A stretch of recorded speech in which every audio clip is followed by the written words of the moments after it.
तो नमस्कार दोस्तों, आप सभी दोस्तों का हमारा इस नवीन योग धारा यूट्यूब चैनल में बहुत बहुत स्वागत है।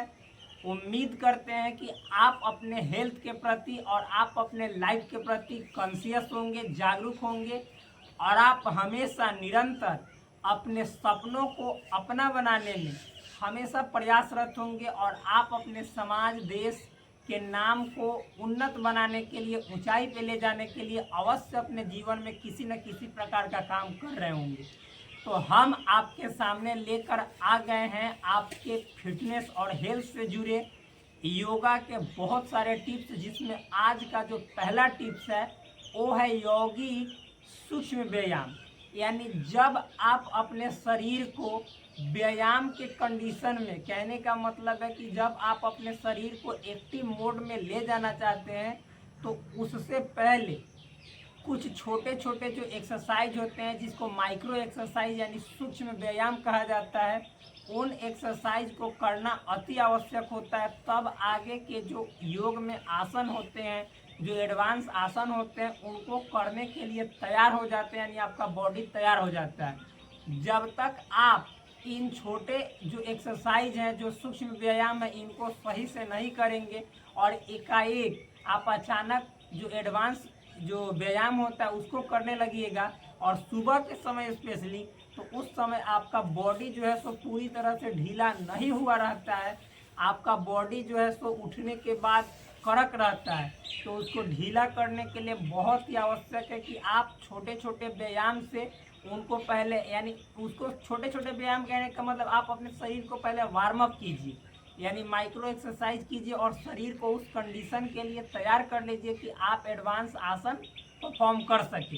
तो इसके लिए मैं आप सभी के सामने जो पहला सूक्ष्म व्यायाम है वो सामने लेकर आ गया हूँ, जिसका नाम है यौगिक प्रार्थना, जिसको इंग्लिश में यौगिक प्रेयर बोला जाता है। तो आप हमेशा देखिए, योग जो है सो आपके मन और मस्तिष्क के साथ ही साथ आपके शरीर दोनों को स्ट्रॉन्ग बनाता है, पूरी तरह से आत्मविश्वास से आपको भर देता है। आप कहीं भी हिचकिएगा नहीं, डरिएगा नहीं, बेझिझक बोलिएगा और अपने इंटरनल पावर का सदुपयोग कीजिएगा। तो चलिए शुरू करते हैं बिना बकवास किए हुए अपने इस यौगिक प्रार्थना को, कि कैसे किया जाता है यौगिक प्रार्थना। तो ये हमारा सूक्ष्म व्यायाम का पहला वीडियो है, यौगिक प्रार्थना, डेट मीन्स यौगिक प्रेयर। तो सबसे पहले इसके लिए मैंने आप सभी के सामने इस पुस्तक का सहारा लिया, ताकि आप ये न कह सको कि जो तुम बता रहे हो वो प्रोसेस कैसे सत्य है, ट्रू है, हम कैसे माने। तो ये नहीं है कि मैं एक एक बात आपके सामने पेश नहीं कर सकता हूँ, एक एक छोटी से छोटी बातें पेश कर सकता हूँ, लेकिन ये पुस्तक जो सामने दिखाई दे रहा है, जिसका नाम है संपूर्ण योग विद्या, जो कि राजीव जैन त्रिलोक जी द्वारा लिखा गया है, जिनको सबसे पहले हम सभी सत नमन करते हैं कि ऐसे पुस्तक लिखकर उन्होंने जन कल्याण की एक तरह से सबसे बड़ी सेवा के रूप में अपना कार्य किया है। तो भाई मेरे, अब हम अपने इस यौगिक सूक्ष्म व्यायाम में जो यौगिक प्रार्थना है उसको स्टार्ट करते हैं। तो चलिए देखिए, इसमें लिखा गया है कि यौगिक प्रार्थना करने से सबसे पहले तो मतलब उसके करने की विधि क्या है। कोई भी जब हम आसन प्राणायाम बताएंगे तो उसका एक स्टेज होता है। सबसे पहले यौगिक प्रार्थना होता क्या है, करने की विधि क्या है, उससे क्या फायदे मिलते हैं। तो देखिए, नाम से ही यहाँ पे प्रतीत होता है यौगिक प्रार्थना, यानी जो योगी होता है वह अपने काम को शुरू करने के लिए, कि हम अपने बॉडी को मतलब कुछ काम में लगा रहे हैं, मतलब रनिंग मोड में ला रहे हैं, एक्टिव कर रहे हैं, तो उसके लिए अपने आराध्य को, जो उनका इष्ट होता है, उनको ध्यान लगाता है। चाहे आपके इष्ट कोई भी हो, उन पर ध्यान लगाता है और फिर उसके बाद अपना जो काम होता है, जो शरीर को मतलब कि आगे जिस आसन के लिए ढालना है, वो सब सूक्ष्म व्यायाम को करता है। तो देखिए यहाँ पे लिखा गया है, तो यौगिक प्रार्थना के बारे में हमने बता दिया, जिसको इंग्लिश में यौगिक प्रेयर बोला जाता है। इसको करने की विधि क्या है, तो चलिए शुरू करते हैं इन दोनों से।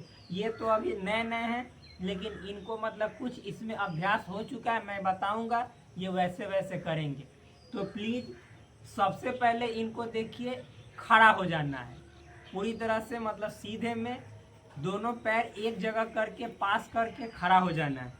इसमें लिखा गया दोनों पैर को मिलाकर, जिसको समावस्था कहता है, हाथ जोड़कर अंगूठे को कंठकूप पर स्थापित कर। अब देखिएगा, मतलब ये देखिए, दोनों पैर को मिला लिए, ठीक है, पहले दोनों पैर को इस तरह से मिला लेना है, फिर उसके बाद सीधे मतलब सामावस्था। सामावस्था कहने का मतलब है, देखिए ये जो पोजीशन है ये है मतलब कि सामावस्था, ठीक।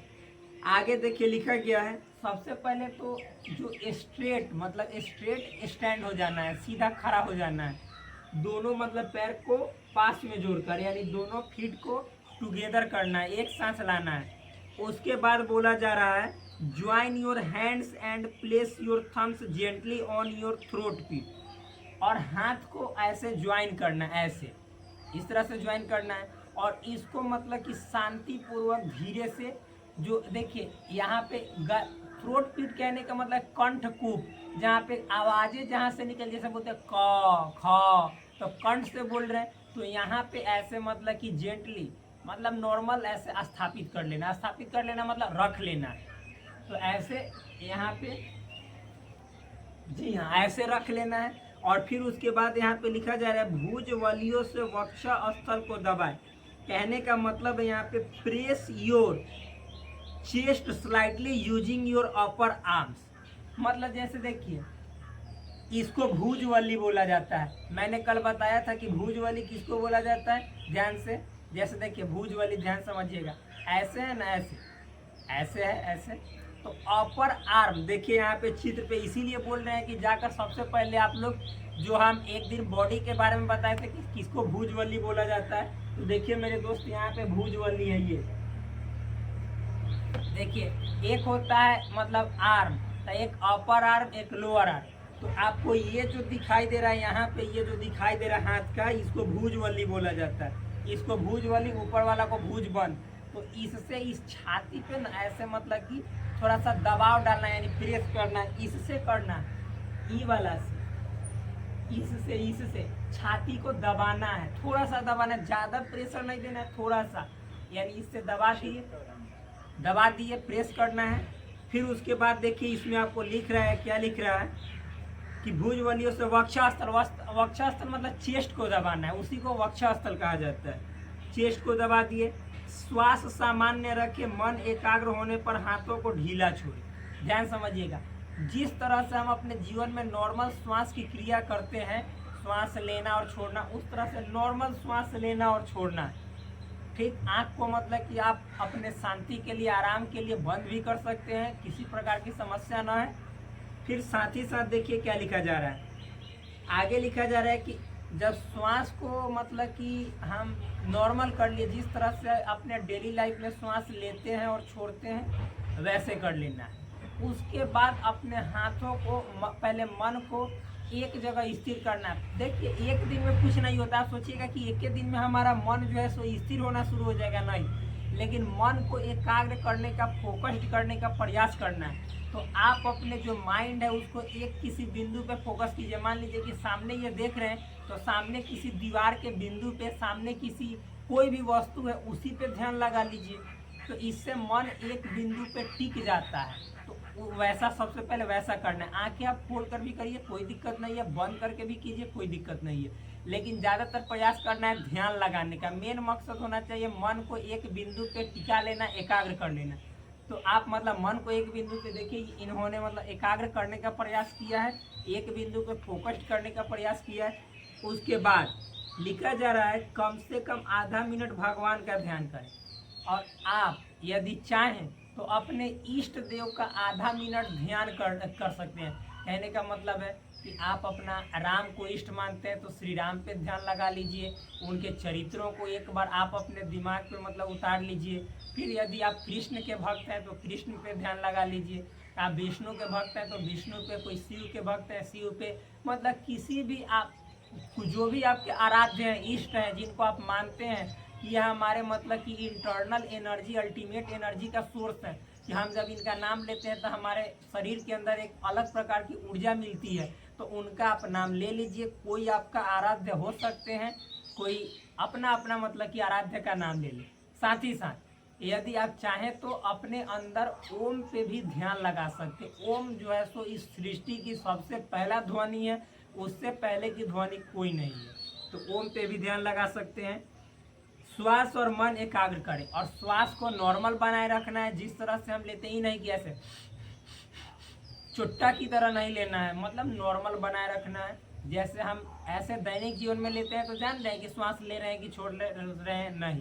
तो आप श्वास पे भी ध्यान लगा सकते हैं कि जो चीज़ हम दैनिक जीवन में करते हैं उस पर ध्यान नहीं देते हैं, जरा यहाँ पे ध्यान दें कि नॉर्मल हम कर रहे हैं लेकिन कैसे हमारा श्वास कब जा रहा है कब छोड़ रहे हैं, इन पे भी आप ध्यान लगा सकते हैं। आप देखिए, हाँ, अब इसके बाद इतना करने के बाद ये जो है आपका पोजीशन है, ये कंप्लीट यौगिक प्रेयर यानी यौगिक प्रार्थना का पोजीशन है। अब उसके बाद इसको करने से क्या लाभ मिलता है, क्या बेनिफिट्स मिलते हैं, उसको समझिए। लिखा गया है मन की एकाग्रता बढ़ती है, मतलब ये जो है आपके जो माइंड है, जो मन है, उसके कंसंट्रेशन को यानी ध्यान लगाने की शक्ति को क्या इम्प्रूव करता है, बढ़ाता है, आगे की ओर बढ़ाता है। दूसरा लाभ क्या है, मेंटल पीस प्रोवाइड करता है यानी मानसिक शांति देता है, साथ ही साथ आत्म साक्षात्कार के लिए लाभकारी है। ये आपको यानी अपने आप को जगाने में मदद करता है, खुद को हम क्या हैं वो जानने में मदद करता है। यदि आप इसका नित्य अभ्यास करते हैं, प्रतिदिन अभ्यास करते हैं, if you perform this yogic prayer on daily basis, then you will find you have an extraordinary changing in your mind, in your body and in your thinking power. So please do it on regularly basis so that you will get what advantages from this यौगिक prayer. मतलब आप यदि इस यौगिक prayer को daily basis पे यानी प्रतिदिन कीजिएगा, नित्य अभ्यास कीजिएगा और अपने मन को एकाग्र कीजिएगा, तो आपको ये सभी जो फायदे बेनिफिट्स है वो नज़र आने शुरू हो जाएंगे। जैसे मैंने बताया, मन की एकाग्रता को बढ़ाता है यानी कंसंट्रेशन पावर को इम्प्रूव करेगा, फिर मतलब कि मेंटल पीस प्रोवाइड करेगा, सेल्फ अवेयरनेस के बारे में आप अच्छे तरह से मतलब कि इम्प्रूव हो जाएंगे, मतलब अपने आप को जानने लायक बन जाएंगे। साथ ही साथ मनोवाहन नारियों पर दबाव होने से मन का संयम होता है। मैंने बताया था कि मनोवाहन नारी किसे कहते हैं, प्लीज़ वो वाला वीडियो जाके देखिए। मैं यहाँ पे आपको बता भी दे रहा हूँ मनोवाहन नारी किसको कहा जाता है। देखिए यहाँ पे लिखा हुआ है, छाती के जो बीच है ना, बीच वाला पार्ट, इसी को मनोवाहन नारी कहा जाता है। अनाहत चक्र जहाँ पे होता है यहाँ पे, यानी ये वाला एरिया जो है इसको मनोवाहन नारी यानी अनाहत चक्र जहाँ पे मौजूद रहता है उसको कहा जाता है। तो क्या कहा जा रहा है कि उस पर दबाव पड़ता है। जब आप ऐसे कीजिएगा, ऐसे, तो यहाँ पे जब दबाव पड़ेगा ई वाला एरिया से, ई वाला पोर्शन से, अरे भैया मेरे, ये वाला पोर्शन से जब यहाँ पे ऐसे कंठ कूप पे स्थापित कर लिए, आई वाला से जब यहाँ दबाव पड़ता है अनाहत चक्र पे, प्रेशर यहाँ पे क्रिएट होता है, तो देखिए क्या लिख रहा है, मन संयम हो जाता है यानी मन का संयम बनता है। यानी जो आपका मन है वो एक तरह से संयमी, कहने का मतलब है ना, क्या कहा जाता है, अपने जीवन में संयम बरतिए। आप डॉक्टर के पास जाते हैं तो क्या कहता है कि आप अपने जीवन में थोड़ा संयम बरतिए। संयम मतलब कि एक नियम का पालन कीजिए, तो उस तरह से आपका जो नियम का पालन करने की ताकत है, शक्ति है, वो हमेशा बना रहता है, क्योंकि अनाहत चक्र जो है सो उसको कंट्रोल करता है। जब उस पर प्रेशर क्रिएट होता है तो अनाहत चक्र जागृत होता है और उससे आपका मतलब संयम का जो क्षमता है वो बढ़ता है। आप कहीं भी ज़्यादा मतलब कि एक तरह से उद्विग्न आप में नहीं उत्पन्न होगा, यानी कहीं भी जाके तुरंत जल्दी आप में इरिटेट मतलब महसूस नहीं होगा, इरिटेटिंग सा जैसे नहीं लगेगा। यानी आप छल बल में ज़्यादा नहीं रहेंगे, अच्छा से रहेंगे, शांति से रहेंगे, संयमित रहेंगे। मानसिक रोग ठीक होते हैं, जितना जो आपके दिमाग का जो अंदर का भ्रास है वो सब दूर होता है, मन मस्तिष्क सब स्वस्थ होता है। तो ये है आपका यौगिक प्रार्थना, जो कि सूक्ष्म व्यायाम का पहला चरण है, पहला मतलब कि व्यायाम है। तो फिर आपसे मिलते हैं एक नेक्स्ट वीडियो में शानदार माइक्रो एक्सरसाइज यानी सूक्ष्म व्यायाम के साथ। तब तक के लिए धन्यवाद। आप अपने भाई को सपोर्ट कीजिए। इस प्रकार से हम इस पुस्तक में लिखित एक एक बात को आपके सामने लाकर रख दूंगा, वो भी साधारण शब्दों में। तो जय हिंद दोस्तों, जय भारत। फिर मिलते हैं आपसे नेक्स्ट वीडियो में। जय बिहार, धन्यवाद, थैंक यू।